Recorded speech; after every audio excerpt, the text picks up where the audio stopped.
oh man, who would want to join the Army? I said, but people should have the right to join. They want to. And they said, yeah, you're right about that.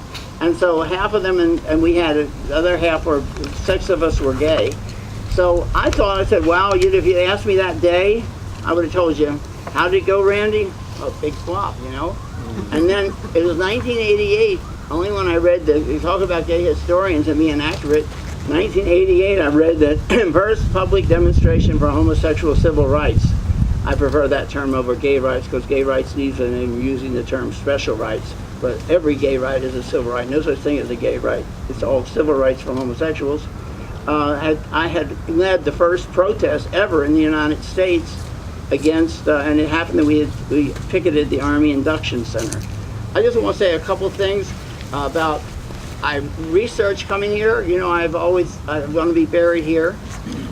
And I was researching on it, and I found this book in my files. This book was written by Reverend Perry here. It's one of his first books. It's Profiles in Courage, and he has 36 of the most gripping pages about Leonard Maklovich and his career in the Army. I've told you part of it, but the other part that we don't hear about gay history is that people from my era, I'm the last of the Matashinos. I was a wild young thing from the West, the young Lakabar from the West, they called me in the newsletter, you know, and all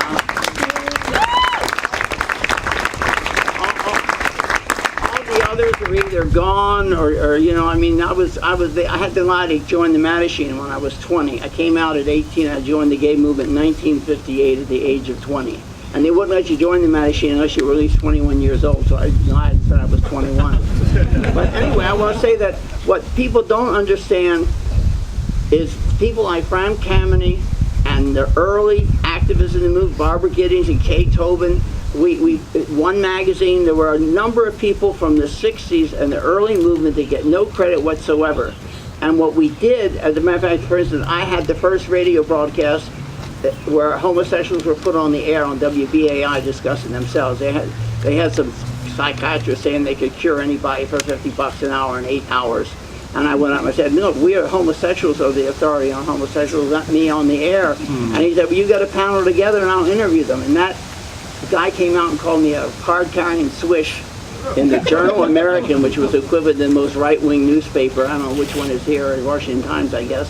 And I took that little clipping saying he had heard of sick things, but changed those WBAI to WSICK, and I went around to like the New York Times and every major thing and gave, maybe you heard about, you know, this program that we're going to be broadcast next week. Well, to make a long story short, I ended up getting a whole page in Newsweek, Minority Broadcasting, a favorable review in the New York Times, and a news story in the New York Times. It was national news. So they all think I was a genius of media manipulation. It was just a lot of hard work. And when it comes to hard work, when you read about Maklovich's story, you'll find that he heard about Frank Kameny through the military newspaper, the Air Force Times, I believe. Yes. And he contacted him, and this is all told in that book that's so fantastic.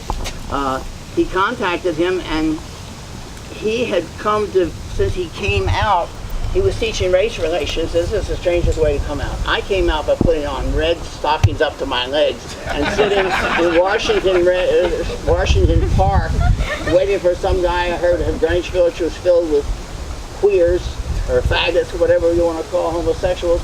And of course one did pick me up and take me home, and then he showed me my first gay bar. And like Leonard Maklovich, now how he came out, and those things you don't understand, today's young people, they turn on the TV, there's a gay pride day parade. They know there's a community for them.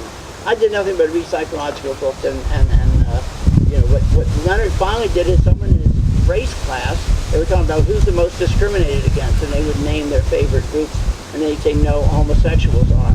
And at one point in the class, one guy raised it and said, you know, my wife and I stopped at this bar and they had this wonderful entertainment, we really had a good time. And we didn't realize at the end of the show when they took off their wigs that it was a gay bar. And Leonard Maklovich didn't know there were gay bars.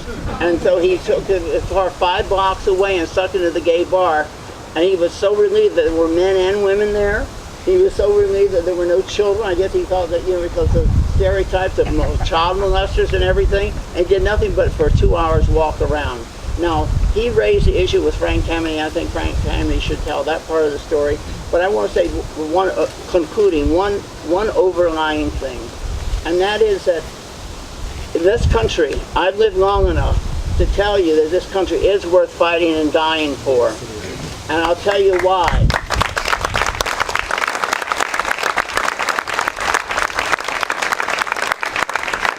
And I'll tell you why. Because of freedom of speech, I was able to go on the airwaves, and all during the 60s, they challenged the license of WBAI, and the FCC, the Federal Communications Commission, said that homosexuality was a legitimate subject for broadcast. And that opened up the airways.